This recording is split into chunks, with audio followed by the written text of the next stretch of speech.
Hello friends, മണക്ക മണക്ക സുവയ്ക്ക സുവയ്ക്ക വത്തൽ കുഴമ്പ് സാപ്പിടണമാ. ഇന്ന് ഞാൻ തിരുനെൽവേലി സ്പെഷ്യൽ വത്തൽ കുഴമ്പാണ് ചെയ്യുന്നത്. ഈ വീഡിയോ അവസാനം വരെ കണ്ടിട്ട് ഇതുപോലൊന്ന് ചെയ്ത് നോക്കൂ, നിങ്ങൾക്കും ഇതേ ടേസ്റ്റിൽ കഴിക്കാം. അതിനു മുമ്പ് എൻ്റെ വീഡിയോയ്ക്ക് ഒരു ലൈക്കും കമൻറ്റും കൂടെ കൊടുക്കണേ. അപ്പോൾ നമുക്ക് വീഡിയോയിലോട്ട് പോകാം. അതിനായി ആദ്യം ഒരു കടായി വെച്ച് കൊടുക്കാം.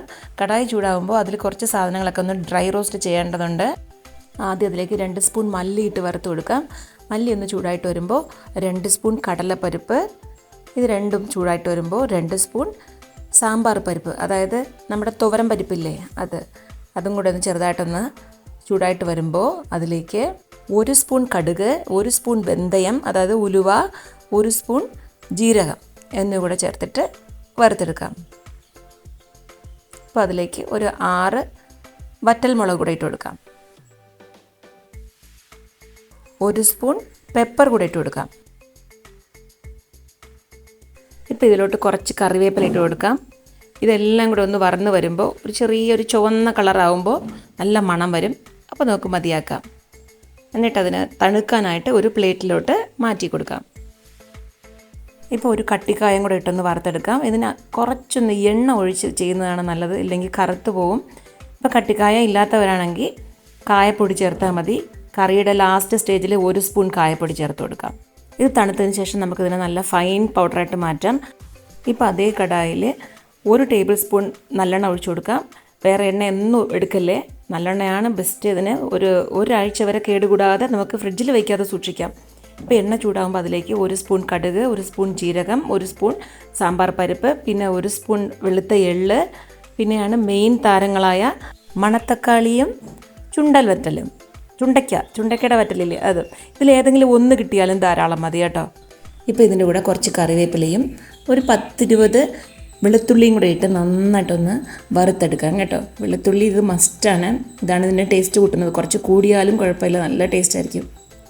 ഇത് ചെറുതായിട്ടൊരു കളർ ചേഞ്ച് ആകുമ്പോൾ നമുക്കതുപോലെ ഒരു 10-20 ചെറിയ ഉള്ളിയും കൂടെ ഒന്ന് കട്ട് ചെയ്ത് ഇട്ട് കൊടുക്കാം.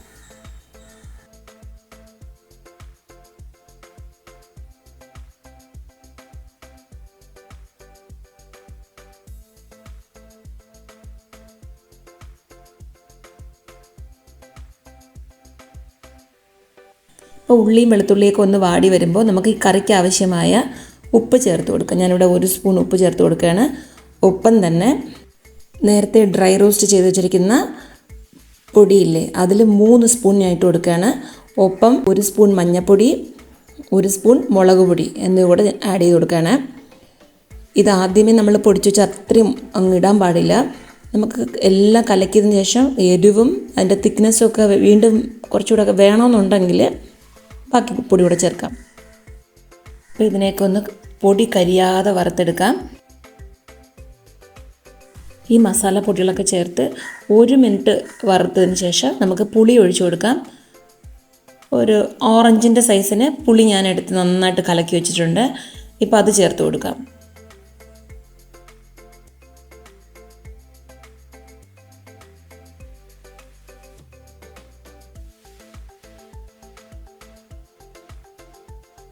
ഇപ്പോൾ ഈ പുളിവെള്ളത്തിൽ കിടന്ന് നമ്മുടെ വെളുത്തുള്ളിയും ഈ ചെറിയ ഉള്ളിയും ഒക്കെ നന്നായിട്ടൊന്ന് വെന്ത് കിട്ടും.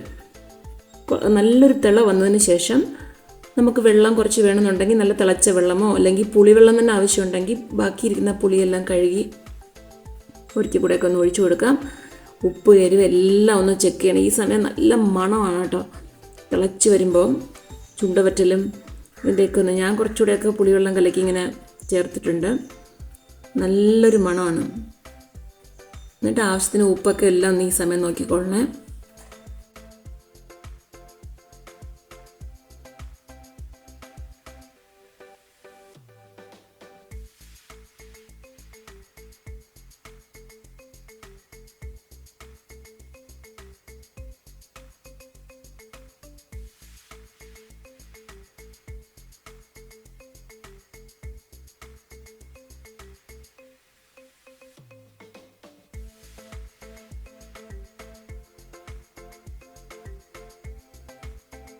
നന്നായിട്ടൊരു തിളയൊക്കെ വന്നിട്ടുണ്ട്. ഞാൻ ഈ സമയം മിക്സി ജാറിൽ ബാക്കിയിരുന്ന 1 സ്പൂൺ നമ്മൾ ഡ്രൈ റോസ്റ്റ് ചെയ്തില്ലേ ആ പൊടിയും കൂടെ ചേർത്ത് കുറച്ച് വെള്ളമൊക്കെ ചേർത്ത് അടുത്ത് നല്ലൊരു തിള വരുന്നതിന് വേണ്ടി വെയിറ്റ് ചെയ്യാം.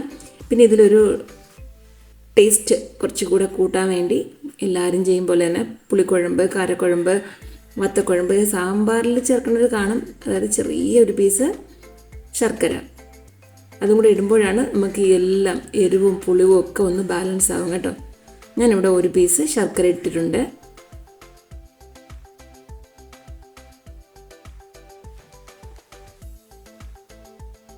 ഇവിടെ നല്ല തിള വന്നിട്ടുണ്ട്.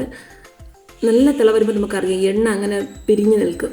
ഇപ്പം നമുക്ക് ഈ സമയത്ത് ചെറുതായിട്ട് കട്ട് ചെയ്ത് വെച്ചിരിക്കുന്ന മല്ലിയില കൂടെ ഇട്ട് കൊടുക്കാം. ഇത് ഓപ്ഷണലാണ്. ഇത് അങ്ങനെ മണക്ക സുവക്ക് നമ്മുടെ വത്തക്കുഴമ്പ് റെഡി ആയിട്ടുണ്ട്. വെറും വത്തക്കുഴമ്പല്ല, തിരുനെൽവേലി സ്പെഷ്യലാണിത്. തിരുനെൽവേലി സ്പെഷ്യൽ വത്തക്കുഴമ്പ്. ഇതിന് സൈഡ് ഡിഷായിട്ട് വേറെ ഒന്നും വേണ്ട, ഒരു പപ്പടം മാത്രം മതി കേട്ടോ, വേറെ ഒന്നും വേണ്ട. പിന്നെ എന്തെങ്കിലും ഉരുളക്കിഴങ്ങിൻ്റെ ഇത് പൊരിയലെന്നൊക്കെ പറയില്ലേ, അങ്ങനെ എന്തെങ്കിലുമൊക്കെ സംഭവങ്ങളുണ്ടെങ്കിൽ മതിയാവും. ഒന്നും വേണ്ട. ചൂട് ചോറിന് ഈ ഒരു വത്തക്കുഴമ്പ് മാത്രം മതി. എല്ലാവരും ഒന്ന് ചെയ്ത് നോക്കണം.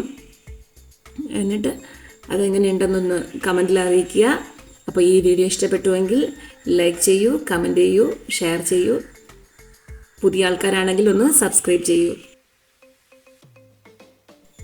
വത്തക്കുഴമ്പിൻ്റെ മണം കേട്ടപ്പോഴേ എനിക്ക് വയറങ്ങനെ വിശന്ന് വരിക കേട്ടോ. ഇത് വീട്ടിൽ വയ്ക്കുകയാണെങ്കിൽ എവിടെ ഇരുന്നാലും പിള്ളേർ ശരി എല്ലാവരും ഓടി വരും ഉടനെ ആഹാരം കഴിക്കുക. ഞാനിപ്പോൾ ഒന്ന് ടേസ്റ്റ് ചെയ്ത് നോക്കാൻ പോവുകയാണ്. എനിക്കിത് കഴിക്കാതെ നിവൃത്തിയില്ല. അത് കാരണം ഞാനൊരു പപ്പടവും വെച്ച് ഇതൊന്ന് ടേസ്റ്റ് ചെയ്തിട്ട് പറയാം. ഇത് ഞാൻ ചെയ്തതുകൊണ്ട് മാത്രമല്ല, ഇത് നിങ്ങളൊന്ന് വെച്ച് നോക്കൂ, അപ്പോഴാണ് ഇതിൻ്റെ ടേസ്റ്റ് അറിയാൻ പറ്റുള്ളൂ. പക്ഷേ ഇതുപോലത്തെ ചേരുവകൾ അങ്ങനെ ചേർക്കണം കേട്ടോ. നല്ല ടേസ്റ്റായിരിക്കും. ഒരാഴ്ച വരെ നമുക്കിത് ഫ്രിഡ്ജിലേ വെക്കേണ്ട, വെളിയിലേ വെച്ചിരുന്ന് സൂക്ഷിക്കാം. അടിപൊളി ടേസ്റ്റാണ് കേട്ടോ. അപ്പോൾ പിന്നെ നമുക്ക് വീണ്ടും അടുത്ത വീഡിയോയിൽ കാണും വരെ ബൈ ഫോർ നൗ.